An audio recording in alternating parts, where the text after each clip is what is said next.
Ia, araka ny teniko teo ngamba ny namantsika mba afaka se présenter avy hatrany ve anao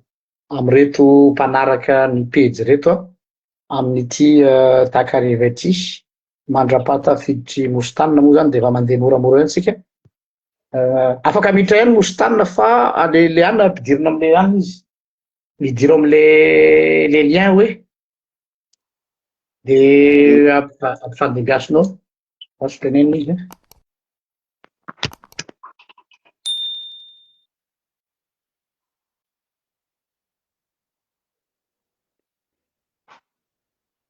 Ok. Tafiditra ve i Mosotanina? Tsy tafiditra izy fa ho ampidiriko am'le plateforme ay fa manao demande zany discussion izy fa tsy tafiditra. Mbola tsy tazako ianao.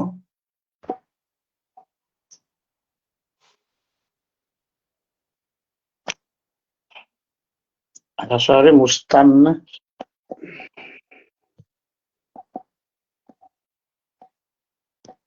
Raha viana hatrany voalohany ve mety hety io? Efa reto fa nianazy no nanao configuration le téléphone, le machine de zay mahatonga anao. Alao ngamba tonga de efa ameriko anao ny fitenenana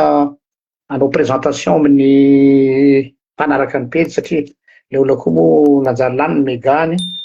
dia mandeha miady an'eo ihany raha tafiditra moa izy tsara sanatrika sy tafiditra dia tafiditra izy de aty amin'ny plateforme no ampidirantsika azy. Iny a pasteur, misaotra betsaka anareo roalahy moa nanao ity fanasana ity makasitraka indrindra ary samiota in'Andriamanitra mandrakarivotsika zany ao anatin'izao toedrara azo lazaina mivaivay sy ao anatin'ilay ataoko hoe politika fanavoazana. Efa napetraka ao moa iny ny lohateny zay iodikodina ny adihevitra zay ataontsika eto fa ny teniko voalohany de miarahaba izay rehetra manaraka izao fandaharana izao miarahaba alinalina zao moa no fotoana fahana zany de ny teny moa zany eto afaka mamaly hitako miandalana eo reo commentaire ihany moa de afaka mamaly zany arak'izay afaka ovaliko sy afaka holazaiko eo ihany koa nyfantaniana zay apetraka nareo roalahy de afaka mamaly an'izay ny tenako mahita commentaire aty moa eto miteny hoe azadino miteny merameritry etotsika amin'ny présentation za moa zokony zokony lakony samy sasanangy samy manana azy sakamanao sy avozo le asa iandraiketana izy be ny tanàna meritry etosika ny tenako moa tsara président ny syndicat des magistrats de Madagascar. Saotra tompoko. Ia, zay indrindra moa satria teto ny rahalahinao en tant que be ny tanàna izy miavaka tsara apetraka amintsika mpanaraka ny fandarana fa tsy misy idiran'ny resaka mahampirahalahy anareo mihitsy satria amin'ny andraikitra no antony nanasana anareo ao anatin'izika misaotra anao manokana any am'izay zavatra zay. Fanontaniana angamba tonga de potserina ny voamaso ny araky ny fitenina zay hoe ao anatin'ny fotoana ny atao hoe fanavaozana tsika zao ahoana ny ao anatin'izany fanavaozana zany ny zavatra tena andrandrain'ny olona voalohany indrindra dia ny lafiny ara-pitsarana. Ary am'izao fotoana izao dia maivay be ny tontolon'ny fitsarana io ho anareo manokana zay voakasiky zany tena akaiky be ka ahoana ny fahitanao ny toe-draraha am'izao fotoana izao hoe hatramin'izay zany ny fitsarana teo ihany fa am'izao zany izy lasa ohatrany tena ohatra hoe lasa tanana visy havanana zany zao ny fitsarana sy ny fitondrana ny fijerinay azy ivelan'ny monde judiciaire de ahoana nefa n'izay zavatra hoe fahitanao azy hoe tsy misy danger ihany ve ho amin'ny asanareo zay zavatra zay sa opportunité io ahafahanareo tena mieritreritra tokoa ny fanavaozana ny tontolon'ny fitsarana satria hoe fanavaozana moa zao a no malaza amin'ny lafiny rehetrarehetra na fanjakana io na fiarahamonina io na toe-tsaina io maika moa ny fitsarana. Zay zany no fanontaniana voalohany mba saika apetraka aminao to. Ie, nisy moa ny tolona teto amin'ny firenena zany nanomboka tamin'iny 25 septembre 2025 iny a, ary ny alohan'izany zavatra izany moa zany tamin'izany fotoana de tsy lavina, ary ny tenako manokana mafoloan'ny syndicat de tsy mandany zany velively, rehefa misy fotoana ny tena moa manazava hevitra sahalan'izao a, tsy afaka hiteny mihitsy ahako ny za manokana. Eny na ny SMM sy miboropika manary hoe madio sy tsy misy kolokolo fitsarana, ary betsaka ny fimenomenoana ny vahoaka izay manandrara eny amin'ny fitsarana, indrindrandrindra ihany koa moa eo amin'ny resaka tambazotra tserasera sy ny sisa. Be dia be ny parametra antony sy ao ambadika izany zavatra izany a, fa raha nandeha ny tolona araka ny teniko teo am-boalohany a, de anisan'ny fitakiana ny etaetan'ny vahoaka na manandrara na tsy manandrara ao amin'ny fitsarana ny asiana ny hoe fanovana fanavaozana ny système judiciaire malagasy. De mety mbola ato anatiny ny adevitra izay ho ataontsika eto le izy a, be dia be ny parametra mahatonga ny olona memenona amin'ny resaka hoe fisiana kolokolo, ka opportunité anankiray ny tolona izay nisy teto amin'ny tany sy ny fanjakana ahafahana miroso amin'izay hoe fanavaozana ny fomba fiasa sy ny ataoko teny banky tokana hoe ny fanavaozana ny fitsarana zany eto Madagasikara, hoe fotoana fanararoatra zany zao a, hoe inona lay zavatra lesoka sy ny zavatra rehetra tsy mety ary a, afaka tokony ahitsy sy avaozina. Fa tao anatin'ny efa-bolana aloha ialapitsiny de ny ety am-piandohana, fa mbola tsisy ny zavatra afaka tsapain-tanana raha ny fomba fijery ny syndicat manokana eo anivon'ny tontolon'ny ministera ny fitsarana. Zay angamba aloha no valiteny omeko voalohany a, afaka mitohy mametraka fanontaniana, za koa moa eto miezaka ihany mijery an'ireo zay commentaire zay ataon'ny mpanaraka. Mahatonga mametraka zay fanontaniana zay mantsy a amin'izao fotoana izao a, ny zavatra re ombieny ahely sy lazain'ny olona moa zany tsy ahely fa lazain'ny mpiaramonina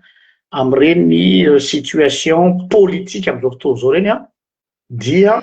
somary gagagaga ihany safady izahay mpitazana ny ohatra ny amin'ny fisian'ireny hoe perquisition, hoe fahefana avy aiza no manatanteraka any. Zay manokana zao de ataoko mahitsy be ny teniko eto hoe ohatrany tonga de ny ministry ny fitsarana no mamoaka ny baikon'ny perquisition, fa raha ny procédure ve ohatra tsy tokony hisy, tsy haiko hoe procureur ve sa ahoana azonao zavaina aminay vahoaka ve ny processus judiciaire ny amin'io zavatra io, fa zavatra nanaitra anahy manokana de tonga de avy hatrany de tonga dia ny ministry ny fitsarana no mamoaka ny lamina rehetra hoe tsy meloka izy tsy efa misy fitsabahan'ny exécutif ave ao anatin'ny asan'ny judiciaire, na de ataontsika hoe ao anatin'le corps-na recours izy a, de eo zany no mahavery anay hoe lasa mifampiditra ve zany ny exécutif sy ny judiciaire amin'izao fotoana izao no le hoe zay ve le fanavaozana sa ahoana. Eo zany no fanontaniana voalohany sady ampitaina aminao namana. Miresaka lay perquisition zany anareo manontany mikasika an'izay a, io moa resaka hoe processus hoe ahoana ny procédure na perquisition amina mety hoe fisina infraction anankiray. Normalement nisy ny fivoriana izay nirahana tamin'ny ramatoa minisitra moa fony herinandro izay natababolana tao aorianany nandraisan'ny asany. Ny ministra ny fitsarana amin'ny ankapobeny no atao hoe chef ny ministera publika na lehibe amin'ny fampanaovana angamba manerana ny nosy amin'ny maha-ministra fitsarana anazy. Manana a double casquette ihany ny ministra fitsarana zany satria izy moa zany poste politika ny poste-ny ministre de la justice fa rehefa lasa ministra ianao dia ianao no ao anatin'le atao an'le hoe principe de la subordination hiérarchique. Rehefa nandeha ny fifampiresahana tao amin'ny cour suprême izay tamin'ny fotoana ny onana, mbola tsy nisy kosa aloha tao anatin'ny tantaran'ny fiainam-pitsarana hoe ministre fitsarana ny famelabelatra sy mifampiresaka tamin'ireo mpitsara tao amin'ny cour suprême tamin'izay fotoan'izay. Ary ny subordination hiérarchique matetika moa zany dia misy ilay hoe baiko, fa nampianarana anay aloha zany na dia tsy ao anatin'ny ordre judiciaire raha moa zany misy ny tenako fa rehefa manao formation ENMGO dia misy le atao hoe tronc commun, hoe misy principe général be da be iarahan'ny filière anankitelo mianatra moa zany. Dia nangataka ary ny tenako mihitsy moa nandray fitenenana tamin'izay fotoan'izay hoe raha misy mibaiko mba tsy hisino ny fanenjikenjehana an'ireo collègue magistrat après dia tsara foana mba misy ny atao hoe trace écrite zany na hoe antsoratra izay tokony omeny ny ministre fitsarana. Ary ny fanekena izay resaka izay tsy hoe fanekena anaovana firaisana petsapetsa akory na ho an'ny ministra zany na ho anay mpitsara, tsy, fa eo amin'ilay fiarovana n'ilay mpitsara amin'ny fanajana n'ilay principe de subordination hiérarchique. Miala tsiny amin'ny indraindray mety misy teny vahiny fa tsy voazavako amin'ny teny malagasy. Raha izay miresaka perquisition tsika to dia ampidiriko resaka politika le resaka satria tsika angamba mahatsikaritra hoe miaramila no mandeha manao an'ilay perquisition. Zavatra hitako tetỳ amin'ny tambazotra ny vaovao araka izay mihery zay aloha no hita hoe misy miaramila amin'ny saritava zao. Amin'ny fait moa zany ny miaramila dia tsy officier de police judiciaire fa ny gendarme sy police, ary tsy ny gendarme sy police ray manontolo ihany koa no officier de police judiciaire, fa ireny moa zany isan-taona na isaky ny embolana arakaraky ny fomba fiasan'ny fitsarana dia efa voatendry ireo atao hoe agent de police judiciaire zany amin'ny resaka déferment fanatanterahana nyreny atao hoe mandat de perquisition sy sisa reny. Ka tsika raha ny aina teto tamin'izany taona 2009 tonga aty amin'ny 2016 raha nandinika anareo tamin'ny fotoana nisy publication izay nataoko izay dia niteny mihitsy aho hoe mila ialana ilay pratique répétitive izay tsy mety eto amin'ny tany sy ny fanjakana, satria raha attribution apetraka amina autorité habilité à le faire zany hoe ny ireo izay manam-pahefana tompon'andraikitra tokony hanatanteraka azy lasa misy fitsaingoana any anatin'le zavatra.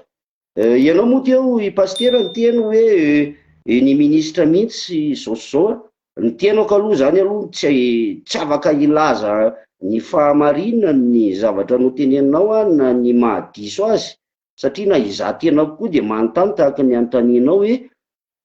misy tokoa ve ary le baiko izy ve no baiko an'ireny miaramila reny sy sisa manao an'izao, satria vaovao eto amin'ny tambazotra tserasera angamba no samy na raha tsika tsy fantako izay mety hoe source d'information azonareo moa akoatr'izay, fa ny anahy le fienitra fotsiny eo anivo ny resaka lalàna no tiako amafisina hoe tsy officier de police judiciaire velively ny miaramila. Voangana angamitsika teo nahita n'ilay nahazo ny premier ministre teo aloha Désiré Rajonarivelo izy teo raha tsy diso asa Rakotoarjona, dia hoe miaramila amin'ny saritava sy ohatrohatr'izany ny angamba ny ministre fitsarana no mba angatahako hoe anamarina na andiso an'ilay fomba fijerin'ny mpanaraka ny tambazotra serasera sy ny mpanaraka ny raharaham-pirenena hoe nisy ve ny baiko izay nataony hoe andana ataovy perquisition ny arisy arifa. Normalement misy ny procureur général en cour suprême, misy ny procureur général en cour d'appel enina eto Madagasikara, misy ihany koa ny procureur amin'ireo tribunaux de première instance eto Madagasikara. Dia manaraka ny antanatohatra ohatr'izay zany, zay le atao hoe subordination hiérarchique resahako tary ambony ilay ino izy manaraka ny tanatohatry ny fahefana tahak'izay zany maingany amin'ny ministre, dia mety mandeha amin'ny procureur général en cour suprême midina au procureur général en cour d'appel any amin'ny procureur de la république amin'ny tribunal de première instance zany. Ohatr'izay no afaka amaliko an'ilay fanontaniana fa ny tsindriko ty teniko ty hoe amin'ny maha-olom-pirenena de tsindriko le izy hoe tsy manana fahamarinana afaka amalinanareo eto hoe tena i ministra Ramatoa Fanirisoa no mibaiko tetsy sy mibaiko teroa satria tsika zany rehefa miresaka de mila atao hoe ty le source mazava an'ilay baiko. Io ihany koa mety hoe misy le procédure mandeha ivelan'ny tontolo ny fitsarana mihitsy zany. Ok, sotranao nanazava zay procédure zay, tsara moa nanazavana zay ka eo matsy no mahatonga anay mametraka fanontaniana ho anahy manokana sady misolo tena ny vahoaka hoe raha noroso amin'ny hoe fanavaozana isika de anisany ho anahy manokana aloha zay moa atao anatin'le fikambanana hoe fanorenana miabo gardien de la révolution de nahita hoe ny olany Madagasikara hatramin'izay de amin'ny tontolo ny fitsarana zay politiser loatra, tena instrumentaliser reo mpanao politika, antony hoe mpanao politika de mitondra voalohany indrindra. Ka ho anay manokana aloha tsy fantatro hoe afaka mandiso an'izay ianao na manamarina an'izay hoe zay matsikatra hoe tsy misy l'indépendance de justice ao Madagasikara noho izay karazana tsindry avy amin'ny fahefana mpanatanteraka zay dia manontany anao aho zany en tant que président ny SMM anao hoe fijerinao manokana misy ve l'indépendance de justice amin'izao fotoana izao ary raha tsy misy ahoana no tokony ho firafitry ny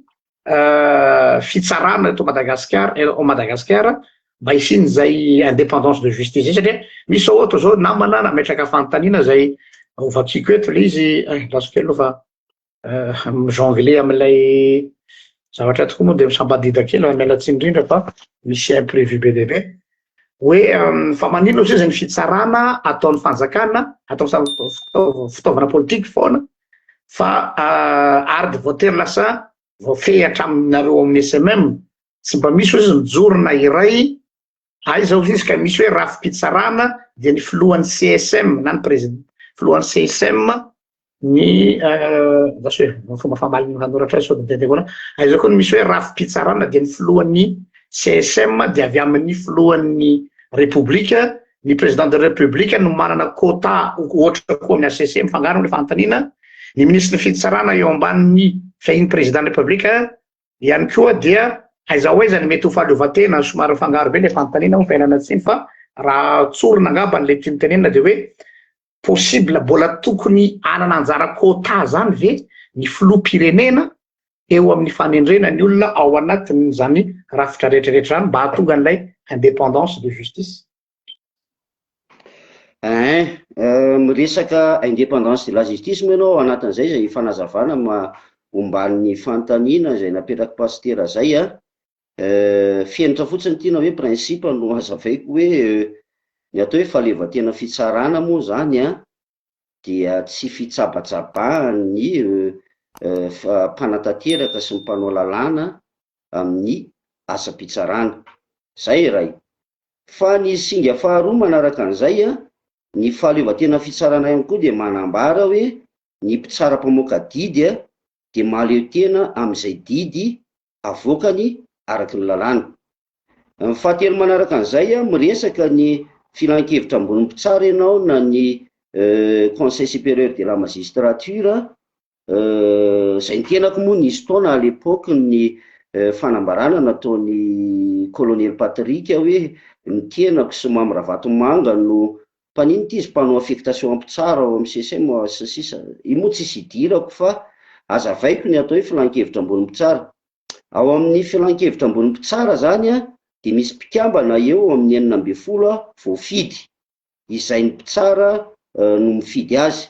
Misy olo tena ny fiarahamonim-pirenena na hoe représentant en société civile, misy ny atao hoe mpikambana avy hatrany izy dia mpikambana no ny toerana misy anazy dia ireo lehibe procureur général ny cour suprême sy ny premier président cour suprême. Dia ohatr'izay zany firafitra ao anatin'io filan-kevitra ambony-tsary fa ny folohan' izy io dia ny folohan'ny repoblika. Ary ny tena moa voalany président ny SMM 2021-2022 nandray an'le asa tsy nindray tsy nindova tsy de tiana le hoe iny foana no atao ho tatatatainy isan'andro tamin'izany fotoana, nametraka mihitsy zay hoe stop, hoe atsaharo ilay fitsapatsapahana amin'ny raharaham-pitsarana, satria tamin'izany fotoana aloha nisy ny fahatsapahana hoe tena misy ihany hoe fambolana zavatra be da be mikasika le satria misy resaka hoe kolikoly baiko sy sisa, fa nisy ihany ny tena hoe fitsapahana ataon'ny fitondrana amin'ny raharaham-pitsarana. Dia eo zany tsika le atao anatin'le atao hoe fanavaozana, ary zany zavatra zany no mbola ho avy ngamba ny anjaranay eo anivon'ny syndicat sy eo anivon'ny mpitsara iray manontolo manerana ny nosy hoe tokony efa fotoana hialana zany atao hoe folohan'ny repoblika no folohan'ny filan-kevitry ny mpitsara. Ary tadio tsika gasy tsika malagasy tsy voatery ao anatin'ny sehatra fitsarana ihany fa mbola mametraka foana tsika amin'le resaka le hoe hiérarchie na misy fotoana aza matetika amina fotoana tsy tokony hoe ametrahana ny atao hoe hiérarchie dia lasa hialokalofana le hiérarchie, mety anaty fietsaram-belatsia, mety anaty tahotra, dia ekena zay tiany zay hevena avao ity ny lohany indrindra eto amin'ny tasin'ny fanjakana. Dia izay zavatra izay no mila hedivana, ary izahay moa zany miandry hoe roviana ny torony eo anivon'ny système judiciaire malagasy no avy amin'ilay atao hoe inona moa zany azoko ilazana anazy hoe ametraka an'ireo singam-panavaozana ho an'io fitsarana malagasy io. Fa manaiky ny tenin'ny pastera le amin'le hoe raha ny zavatra hitan'ny sarababem-bahoaka eny ivelany dia tena hoe instrumentalisera, lasa fitaovana ilay fitsarana zany amin'izay mampetipety an'izay mpanatanteraka eo amin'ny fitondrana. Io moa tsy ho resahantsika angamba, tsika tsy mahita ny tena hoe inona ny ankolisy mandeha entre samy lehibe any ambony any, fa matoa misy fomba fiteny zay hoe nitsikitsika tsy mandindy foana fa ao raha misy ny fimenomenona ny olona, tsy voatery tamin'izao ihany fa na ny teo aloha ary misy ny zavatra tsy mandeha araka ny tokony ho izy atao anatin'ny fitsarana. Dia izay ilay fahavononana raha voalan'ny fandroany moa nanao ny assemblée générale ny SMM dia efa niteny ny tenako hoe miaraka tamin'ireo birao izay miaraka amiko hoe vonontsika ametrapetraka amolavola ho an'izay fanovana ho an'ny rafi-pitsarana rehetra misy eto amin'ny tany sy ny fanjakana. Dia ny azoko tenena aloha zany hatreto nisy taona sara tadidinareo nanao publication zay hoe transition sa intérim fisoloterana sa teteza mita, dia niteny hoe fanonganam-panjakana misy teto transition zany no tokony misy eto atao anatin'ity transition ity ve tsika ny roso amin'izay fanavaozana ny rafi-pitsarana zay sa hiandry hoe amin'ny fotoana ohatry ny ahoana, satria efa bolana teo eo zay ny lasa. Ny azoko tenena angamba raha fiheziko aloha hoe araky ny teniko tany am-boalohany dia hoe mbola tsy misy zavatra tena hoe azo tsapay tanana hoe io fa tena nisy ny fiovana tanteraka raha ho anay atao amin'ny fitsarana manokana. Izay ny fanontaniako manitity hoe dépolitisation ny justice, fahalalanao azy nareo mpitsara ve mbola misy ve, tsy tena misy ve tsy efa pitoroka fa raha ny tokony io zay ny mpitsara tsy tokony ho mpikambana na de loin ou de près amin'antoko politika anankiray eo amin'ny lafin'le resaka conflit d'intérêt, sa ve aontsika zany azo atao tsy fantatro fantena adaladala ngamba nefa tiako mba aka ekry satria misy mantsy bon ataontsika hoe resaka aty ambadika foana moa io fa nazanaty zany araky ny tenao matoa mitsikitsika mandidy ao raha ozy ianao zay. Dia eo indrindra ny mampieritreritra hoe indraindray zany malaza be tamin'ny fotoan'andro hoe reto quota ny HVM, reto ry zalahy ny TIM, reto any zalahy opposition reto ny ao fitondrana dia eo ampovoany eo amin'izay zany le vahoaka ka tsy fantatro ny réalité an'izay en coulisse sy en vérité. Manahoana ny hevitrao? Resaka hoe politisation hoe fanaovana fitaovana angamba le instrumentalisation ihany no averiko ny fitsarana ny lalàna arakasa amin'ny fiampitsara aloha dia tsy mahazo manao politika mipitsara. Ny atao hoe tsy mahazo manao politika dia ilay misafilie amina antoko politika. Ny tsy fahazony manao politika moa zany hoe eo mbola débat ary ady-hevitra be mipetraka satria ny droit civil et politique dia droit fondamental, zany hoe zo fototra iny. Ary tsy gaga angambontsika betsaka nge misy mpitsarany hoe lany député lasa député, manana zo ihany ny tsy hoe ihany manana zo mpitsara fa io moa sur décision na hoe amin'ny alalan'ny fanapahana izay raisiny eo amin'ny CSM. Ka raha hoe resaka hoe mpitsara manao politika sy ny sisa tsika, ilay lalàna fototra eto amin'ny tany sy fanjakana mihitsy no manome fahafahana ho an'ny mpitsara afaka milatsaka hofidiana izy amin'izay fifidianana ben'ny tanàna io na député io na filohan'ny repoblika io na sénateur io, zoany no milatsaka amin'izany. Fa io question d'éthique na manao politika na tsy manao politika, rehefa mipetraka ilay etika hoe rehefa any amin'ny fanaovana politika ianao lany député sy ny sisa dia any, ary tombon-dahany be ary zany raha misy mpitsara ohatra lany député mijery ny moins sy ny plus rehetra amin'ny resaka système judiciaire eto Madagasikara ohatra ka mba isany manao ny tolo-dalàna ho fanavaozana sy ho fanatsarana ilay rafi-pitsarana eto Madagasikara. Tsy hitako inona moa no maharatsy an'izay. Miresaka quota ianao hoe reto olon'ny HVM dia atao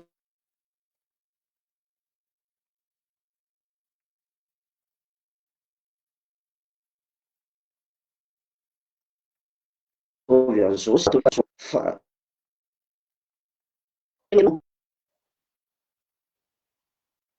tapaka izany pastera sa maheno nareo? Tapatapaka kely izy teo azafady. Ao ve? Ao. Izay zany le teneniko hoe tsy haiko hoe atraiza moa izy teo ny tapaka. Teo amin'ilay hoe misy quota. Teo amin'le resaka quota iny aloha pastera eto avy amaly amin'ny colonel Patrick hoe tsy misy idiran'ny SMM ny CSM, SMM tompo dia syndicat ohatran'ireny syndicat rehetrarehetra reny. Raha ny teny colonel Patrick hoe imbitana miarakara vatomanga dia mpanao ny affectation ampitsara ho asa tsy haiko ngamba hoe zavy eny andihy baiko an'Andriamatoa Andro Rajoelina izay filohan'ny CSM tamin'izany fotoana hoe ity ataovy procureur ary dia ity ataovy procureur général tsisy idirako. Dia ohatr'izay ny syndicat zany dia sahala amin'ireny syndicat rehetra reny. Tsotra be le izy, ny asana syndicat dia mitovy amin'ireny hoe ONG ny attribution sy ny sisa moa zany raha adiketo fikambanana tsotra. Fa eo amin'ny resaka socio juridico politika, ny ara-tsosialy, ny araky ny lalàna ary ny ara-pitsarana sy ny ara-politika eo amin'ny firenena ray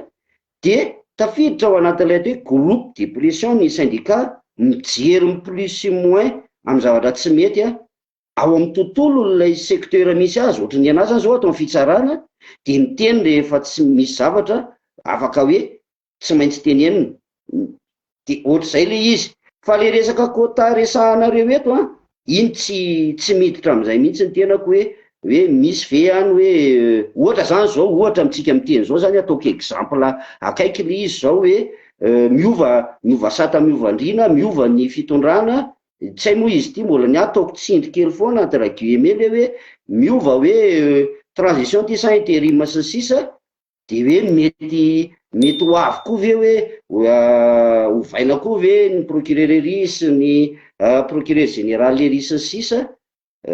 mety zay ve satria izay zavatra tsapanisy teto amin'ny tany sy fanjakana teto hoe rehefa miova rezima dia hovaina daholo ny élément. Zay angamba ny mety misy singa kely a, mety hatafidira le ahiahanareo vahoaka ao anatin'ilay izy hoe lasa instrumentalisé ilay fitsarana. Zay angamba no afaka maliko an'ilay quota tiany pasitera tenenina fa raha ny tokony ho izy a, raha ny lalana amin'ny fian'ilay izy a, dia tsy misy resaka quota zany. Izany fa eo fa misy mamba CSM be da be ao, raika amby roapolo isa zareo ny eo a, reo mandidy manapaka hoe zao indray satria mijery ny carrière ampitsara ny CSM, dia zay idirany exécutif any kolisany ambadika any, za tsy mahafantatra tompoko, ny aloha to dia teneniko izay. Io namana Moustane mbola niezaka zay mitady solution dia izy nataoko tsy tafiditra izy fa mitady astuce atao amin'ity le plateforme ty dia afaka miteny izy dia filmeko ohatr'izao dia mino aho fa mariage ianao any, nareo koa mety mahita anahy miaraka eto izay mirahalahy zany ohatran'ny hoe manao anona iantsika. Menonao fitenenina Moustane?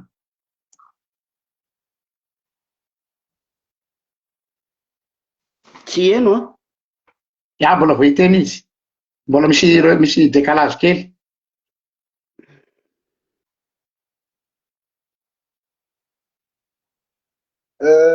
Oui, pasteur, misaotra na be fitenenana miarahaba. Tsy eny ve? Maheno zay ka? Maheno zay fa misy retard, tonga dia mitenena. Tsy maheno ve? Maheno tsara. Maheno zay fa misy retard alefa fa tonga dia mitenena.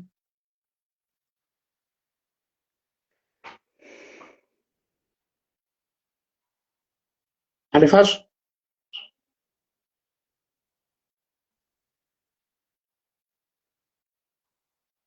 Misy retard. Ny arabena i président-ny SMM moa tonga vahitsika eto androany, tena miala tsiny amin'ny resaka olana teknika be dia be androany amin'ny tsinam-pozina. Miarahaba mipijery antsika rehetrarehetra. Nieno anareo ihany tamin'ny resaka anareo efa nandeha teo. Aleo tohizantsika ihany le resaka satria nareo ohatrany efa niditra tany anatin'le resaka procédure moa ianareo teo. Ianako fanotaninako tiako verenana kely président en tant que anao président ny SMM zany tena isaorananao aloha isaorananao ihany nahasany hiaraka aminay androany ahoana za zany niverina am'le de resaka déontologie, resaka déontologie sy principe. Ahoana ny fijeriny SMM, ahoana ny fijeriny mpitsara eo amin'ny fanendrena aloha ny tiako resahana, amin'ny fenandrena ny ramatoa ministra, satria ohatra ny manana misy paradoxe institutionnel majeur.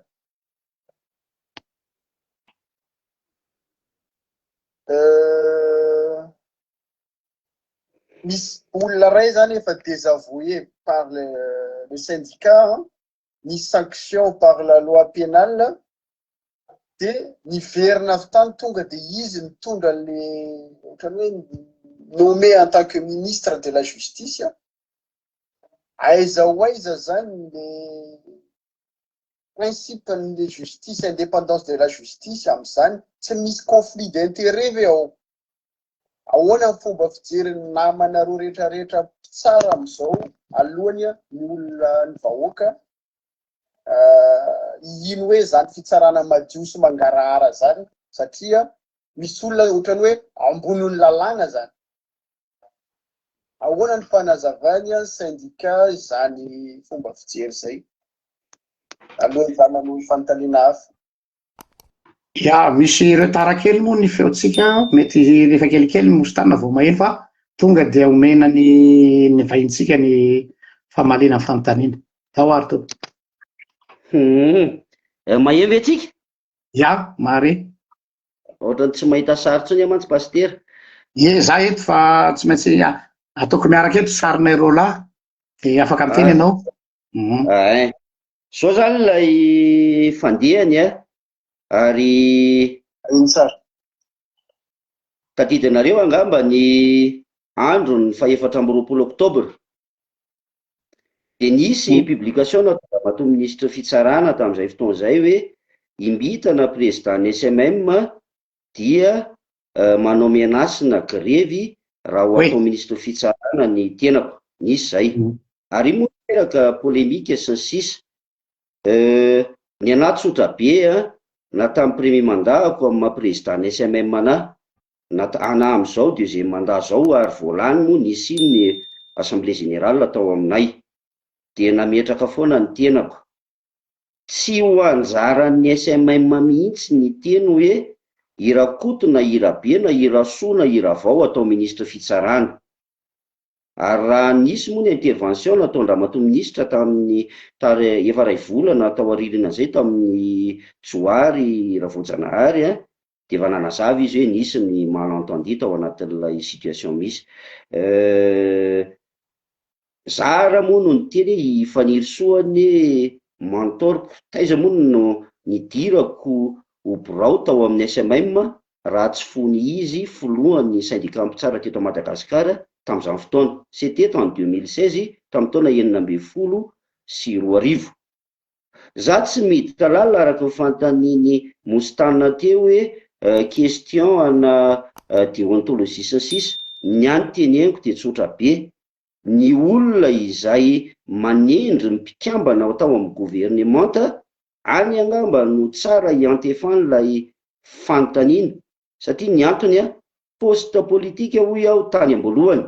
ny poste ny ministera fitsarana. Zay ny lalàna misy eto amintsika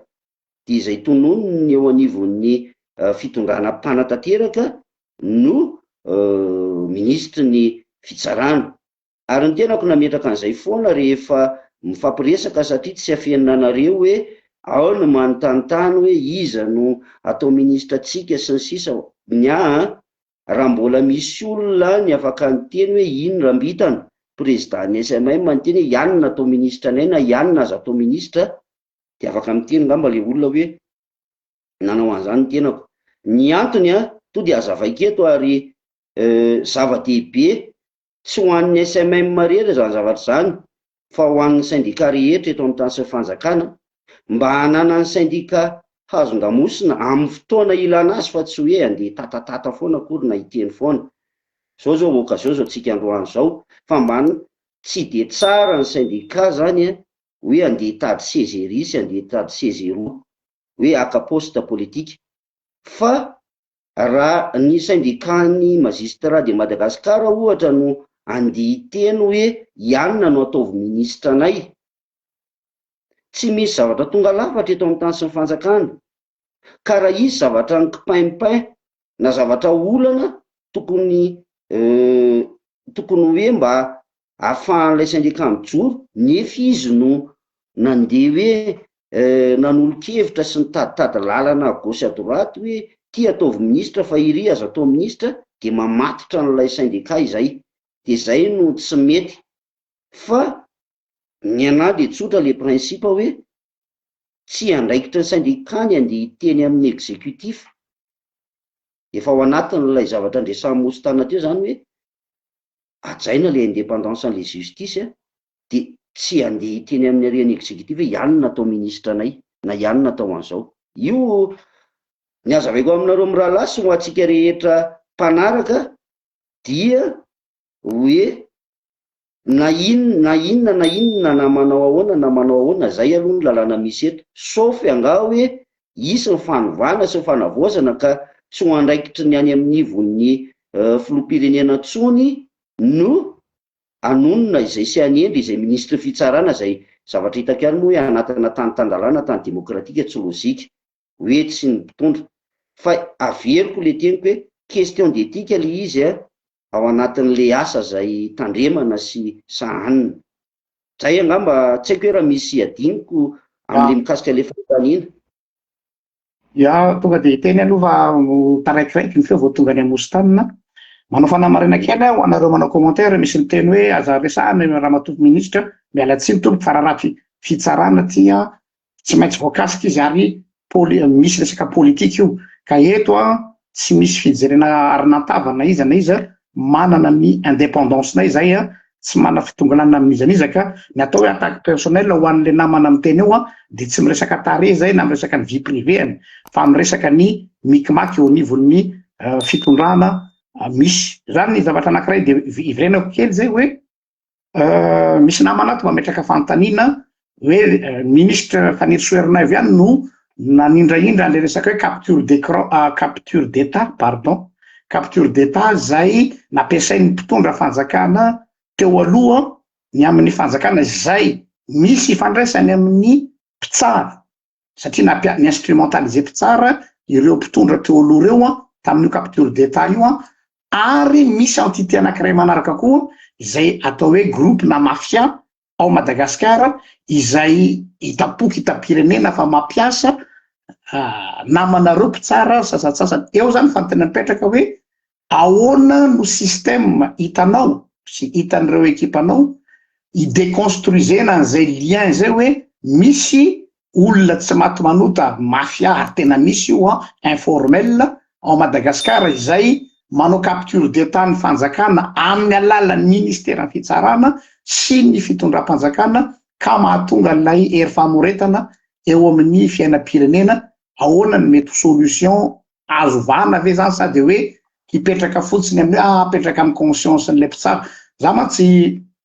manaraka ihany ny zava-misy ohatra ty ampitan-dranomasina ianao zany mino fa ianao koa mahita tsara nga Nicolas Sarkozy ohatra zao nanana problème izy tao a Frantsa dia nalaza be mihitsy hoe tena ny fanandrona tamin'ny juge izy ary ny taraina moa izy hoe lasa république des juges zay ao Frantsa dia lasa ohatra nisy kakay kely araky ny fijerin'ny mpanarabaovao entre ny fikambanam-pitsara sy ny mpitondra tany lasa extrême indray moa na ny frantsay dia ny fanontaniana mipetraka zany tsy hoe zareo no alana tahaka tsy any mihitsy le izy fa ny fanontaniana mipetraka hoe na zareo indray zany lasa ny juge indray zany no manao la loi de la pluie et du beau temps fa ny aty amintsika lasa ny juge indray no ampiasain'ny mpitsara sy ny avocat sy ny fa tsy ny juge rery azafady tompoko ny rafi-pitsarana ampiasain'ireo mafia amin'ny resaka capture d'état reny affaire be dia be hitatsika zay lazaina tamin'ny fitondrany Ngara Rajoelina reny ary ianao moa efa nanatsidika an'izy dia soa ianao fa tsy niala an'izy ary isorinao be dia be ny fahasahinao hoe zay aby nanaovan'ny olona tondromolotra anao hoe ianao ve ozy izy mpitsara Ngara Vatomanga noho io le resaka capture d'état ataon'ny zara opérateur économique io zafady ho fa lava be tsy maninona moa tsara koa moa le fanontaniana zay rehefa hoe mba mazava sala amin'izay izy mikasika le resaka hoe capture d'état sy sisa teo ny ananga mba ataoko banky tokana pastera ny valiteny hoe fonina iova ve tsika fonina andeho amin'ny fanavozana ve tsika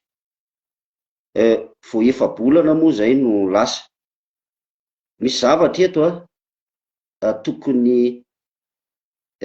hojerena akaiky satria raha mandinika ako sy mijery ny zava-misy eto amin'ny tany sy fanjakana dia lasa hifandimby hanao polisy vola reto zany ny fitantanana nyty raharam-pireneny ity ny fanavaozana amiko ekeko ny tsy maty manota mila fanenjehana sy ny sisa fa raha vao mipetraka ny deux poids deux mesures tsy misy zavatra tafavoaka zany eto miresaka capture d'état tsika hoe fihezina daholo zavatra eto sy zavatra roa misy farana zavatra etra pastera misy farana zavatra etra fa ireo olona ankehitriny izay mandrambo ny fahefana moa zany manana ny fahefana eo amin'ilay volontériel zany no mbola tsy mazava amin'ny vahoaka hoe ahoana le fomba hitantanana le firenena inona tsara le tena fanavaozana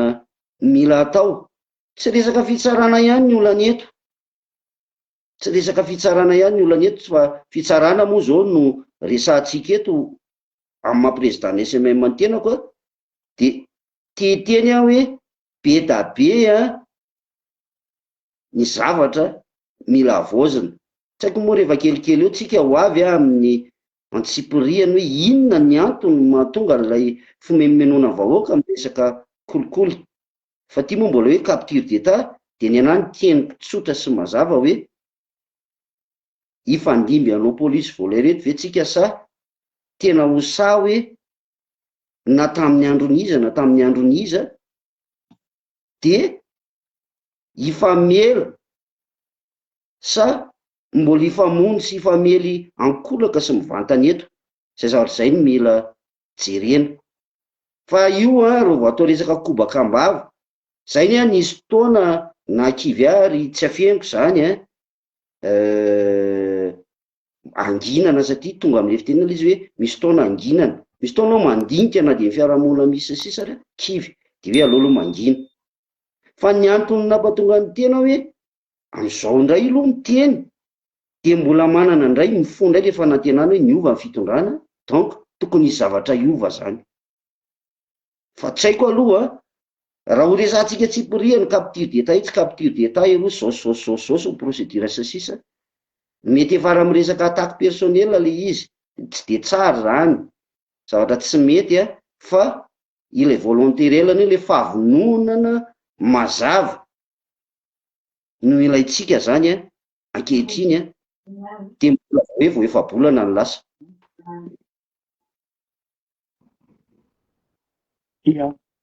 Zay ao ve zay ya omeko any mositana indray fitenenana fa somary taraikiraiky moa ny feo vao tonga any aminy de miandry kely tsika.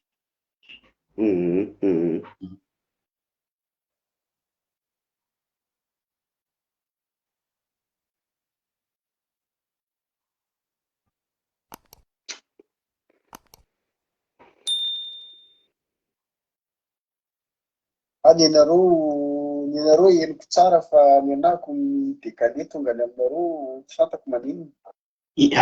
Ka le vidéo ty miray sur plateforme miray sur Facebook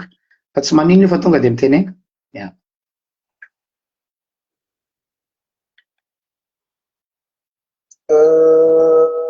Raha sy tombo kely ny zavatra ny resanao teo namanambinina de tsy hoe resaka fitsarana ihany satria raha rotona ny anao ny eto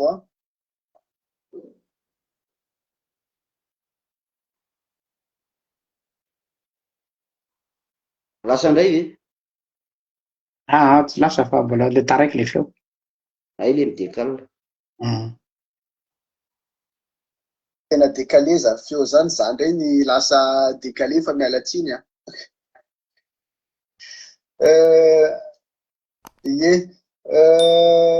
raha resaka fitsarana moa zay atsika teo resaka fitsarana le izy amiko satria andraindraina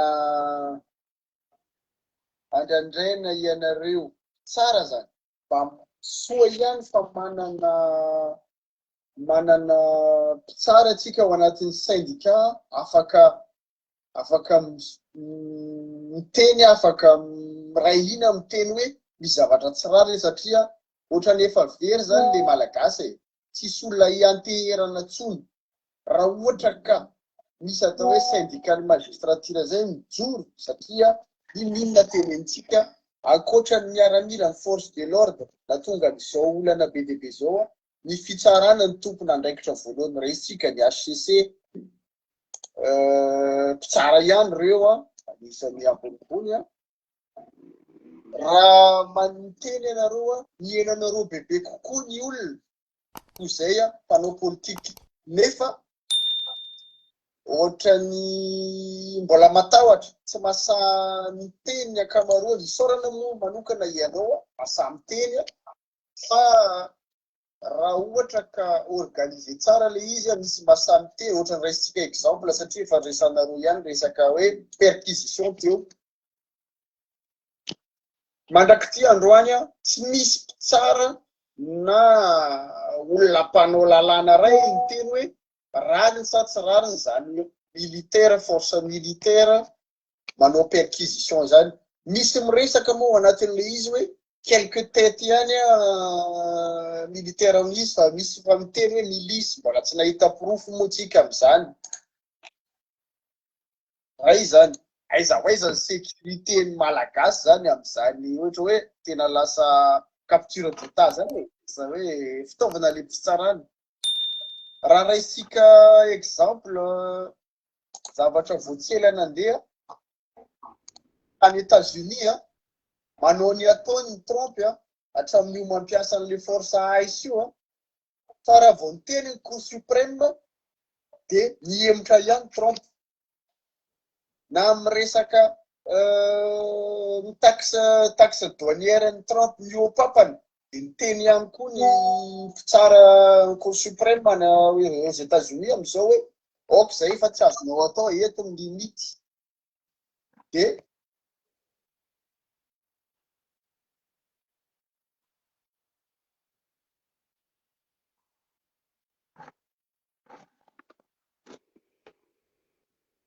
lasa indray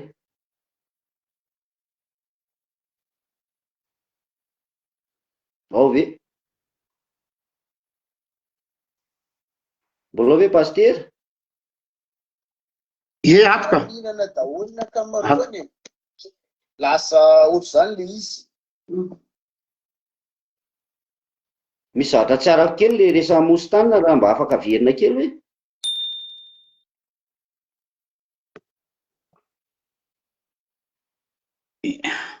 ay avereny kely mostana azafady fa misy manao jonglage namina dia voalohany akory ka ay ok avery kely fa tena mialatsina amin'izany olana teknika be dia be zany. Raha ohatra ka hoy za hoe tsy miteny zany ianareo hatramin'ny voalohany ve eo le faraparany hatramin'ny voalohany ve tsy araky ny namana sa le taty amin'ny faraparany hoa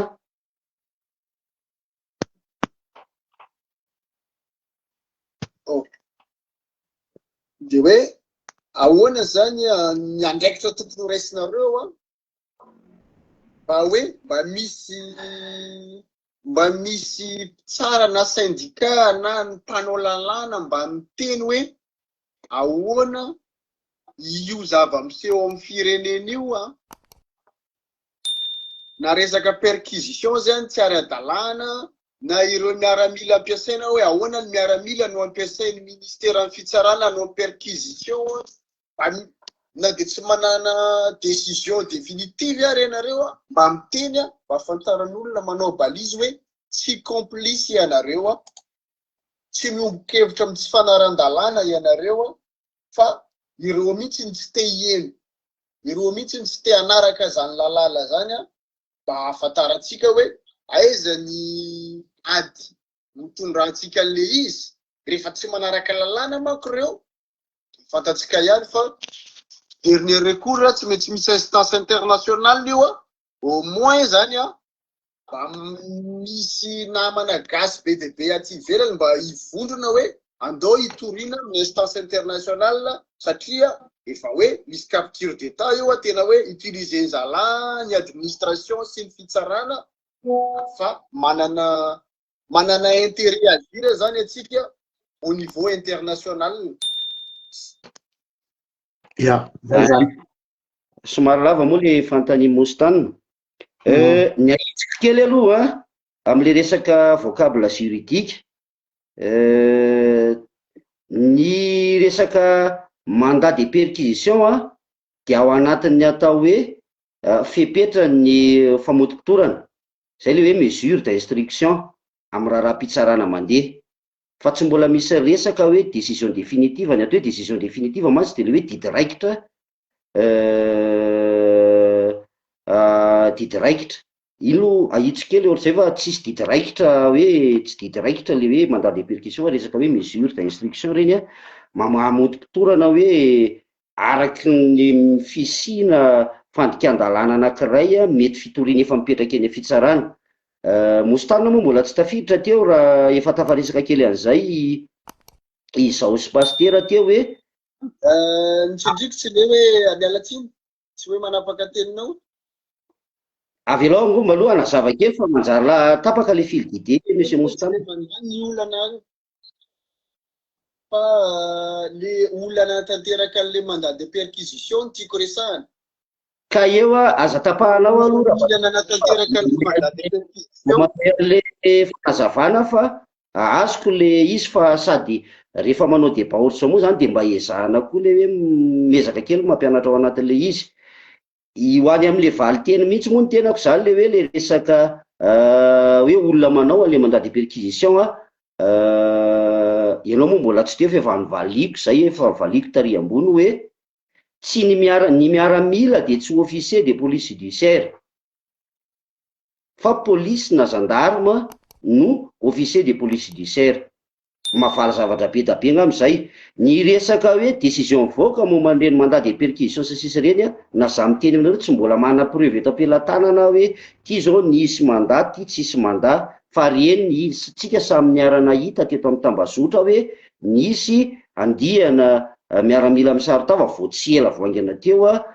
tao anatran'Andriamatoa prime ministre teo aloha Désiré Rakotoary John de angamba le izy ho raisiko amin'ny mety ho resaky Andriamatoa colonel Patrick hatramin'izany fotoana hoe secret défense no comment mety mbola izay ngamba de mety mbola tsy hoe mety fa izay le antony tenenako raha namalin'ny fanontaniany Pasteur hoe les questions na volonté réelle le ilaitsika fa les questions na volonté réelle le ilaitsika hoe inona le tsy maintsy heveritsika anavaozana de mbola ao anatin'izao fotoana tena ataontsika hoe terikely zao fa le izy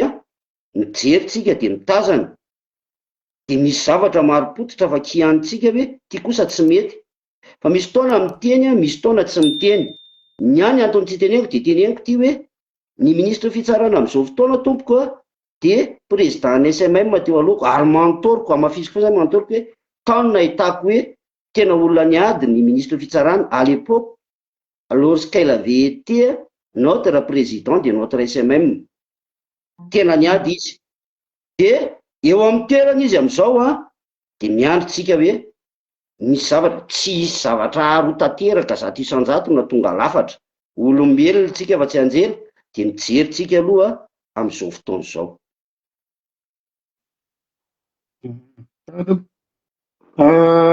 Tanazavainantsika mpanaraka ny fandarana ihany fa tena sahirana de sahirana be amin'ity live ity noho ny hoe tsy tafiditra plateforme anankiray daholo tsika fa plateforme anankiroa samihafa dia misy le décalage de lasa tsy mifankahazo le feo ialana tsiny amintsika mpandray anjara ho an'ny namana ho an'ny président ny SMM sy ny namana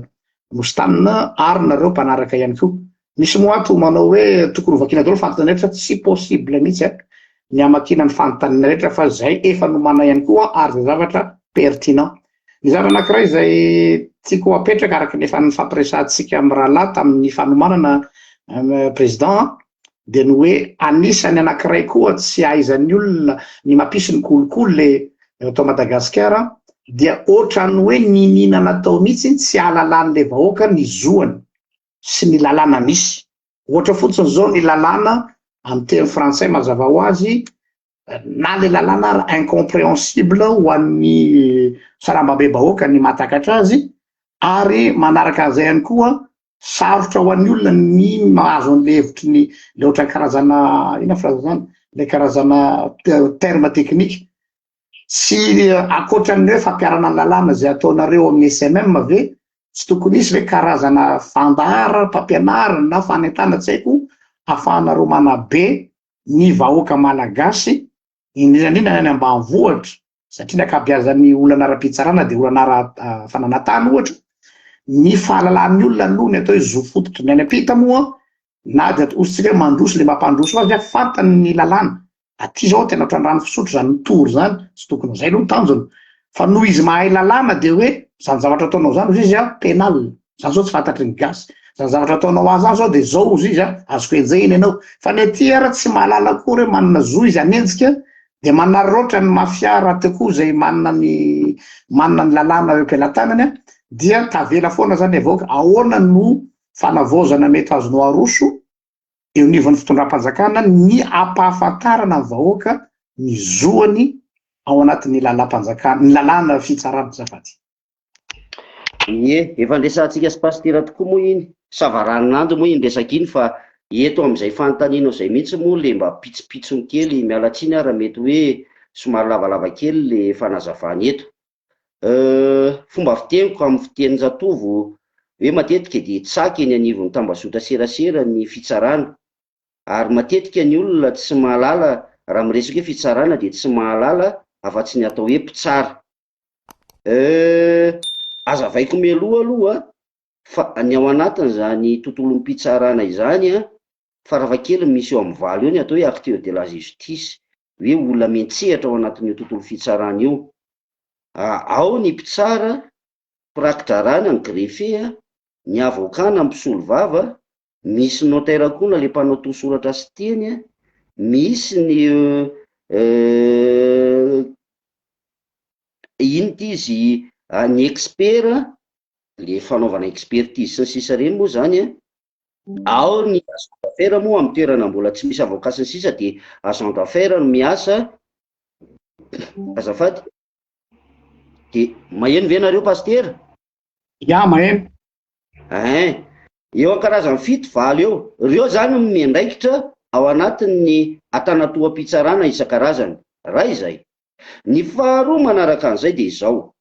ary ny tenako moa rehefa mba tafiditra ny anatin'ireny atelier atrikasa sy karazan-javatra maro niady amin'ny kolokolo sy sisa tamin'ny 2024 zao ny tena tafiditra tany anatin'ilay atao hoe point focal moa zany solon-tena ministera fitsarana tamin'ny famolavolana indray ny stratégie nationale de la lutte contre la corruption. Dia mamatrapatratra foana ny tena hoe mavesatra loatra sady mitarazoka re tompoko ireo paikady ampiarina eny anivon'ny fitsarana. Be da be ny manœuvre afaka lalaovina zany ao anatin'ny texte raha hitentsika hoe code de procédure civile en matière na litige foncier sy ny sisa, dia tena io, ary io no tena mampatonga ny olona nomenina amin'ny resaka ady tany hoe kolokolo be tsy kolokolo be ro le marina mihitsy ny teneninao pastera amin'le hoe tsy fahaiza ny vahoaka malagasy ny paikadin-dalàna sy ny lalàna mifehan'ilay ady izay edivana sy le zavatra izay edivana. Ny zavatra teneniko foana matetika dia ity hoe ny mpitsara raha mitsara dia izay zavatra tonga eo ambany masony miaraka na mesure d'instruction mandeha manao fidina ny fotony izy miaino eny am-potony ny toe-java-misy raha hiresaka ady tantsika, ino no amaritana ny didy izay avoakany. Misy antony daholo ny didy izay mivoaka, fa tsy le mpitsara akory hoe tia hampandresy ny rakoto hotakalona vola dia resy rakoto, na dia mandresy rakoto, na dia tsy maintsy atao resy rakoto dia ho resy izy. Zay le olana eto Madagasikara. Ty no mba fangatahako ho an'ny eo anivon'ny solombavam-bahoaka. Ny ao anivon'ny fahefanam-panao lalàna moa zany raha atao banky tokana dia izao, misy an'ireo teneniko le tery aloha reo hoe mavesatra, mitarazoka, procédure lente, procédure lourde, ny zavatra miato ho anivon'ny fitsarana. Fa io zany ny tokony hoe hojereny eo anivon'ny député io hoe inona amin'ny mahasolombavam-bahoaka azy ireny, hoe inona no mahatsaratsara kokoa ny amahana n'izao olana misy raha hiresaka ady tantsika, ady tany eto Madagasikara zao, inona procédure maika indrindra mba tsy tarazoka ilay izy. Teny aminao pastera fa ady tany anankiray zany eto Madagasikara tena mahazo taona maro vao misy décision définitive mivoaka, ary eo le olana mety efa maty mihitsy ary le olona miady dia nitarana indray avy eo no manohy dia mitarazoka. Iny zany izay le anton'le hoe mba hialana kely ny resaka politika politisianina, fa hoe tena hoe misy toropona député mihitsy mandinika an'ilay code de procédure civile ohatra hoe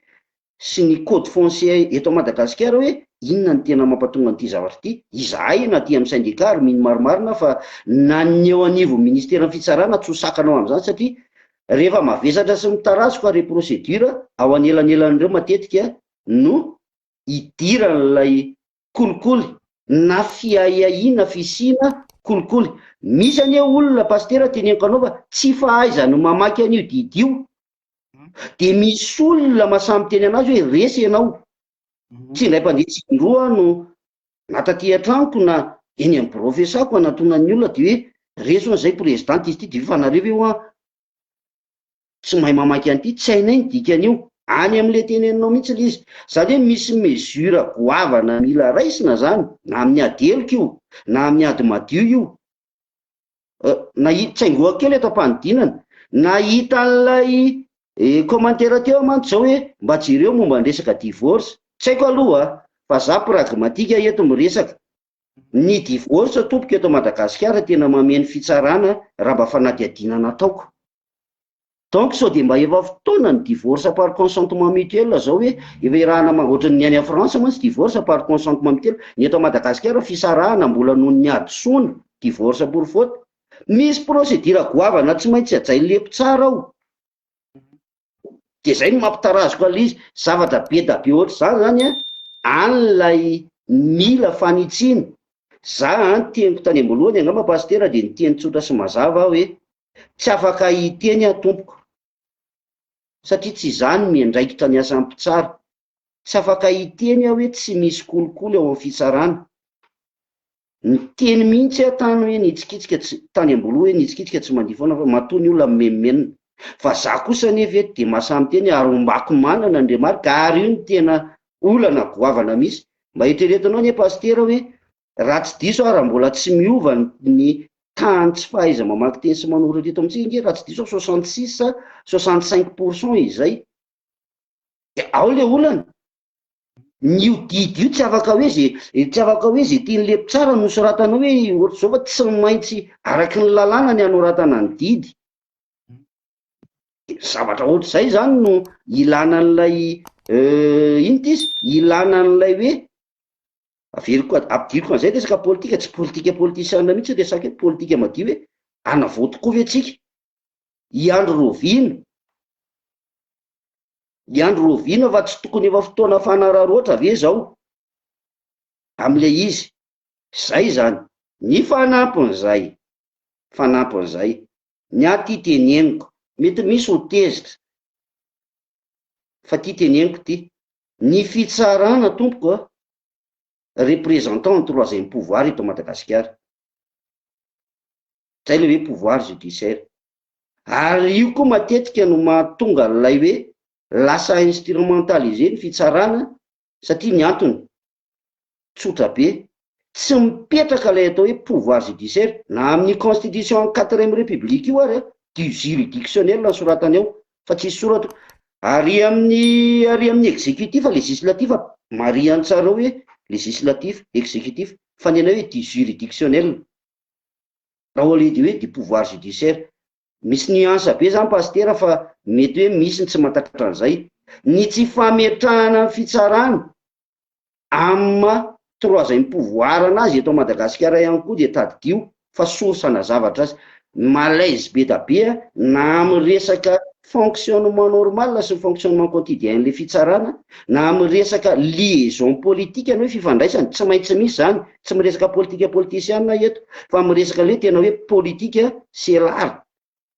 de gouverner, et gouverner c'est prévoir. De io mila mipetraka io zavatra io hoe apetrao amin'ny maizy azy amin'izay ilay fahefana mpitsara eto Madagasikara. De rehefa mipetraka kosa angamba zay pastera fa mbola mila rahana le zavatra be da be nazavaiko teo aloha teo hoe misy pitsopitsona procédure be da be tsy fantatry ny vahoaka any ka iny raha reseny amin'ny fitsarana izy no entiny andeha anaovana ino ty izy andeha anaratsiana n'ilay mpitsara na le fitsarana hoe be kolokolo be ao. Ny faharoa manaraka an'izay antony mbola namafisako an'le teneniko hoe tsy afaka hiteny mihitsy hoe tsisy kolokolo fitsara satria maninona hiteny exemple anankiray akaiky aminao pasteur,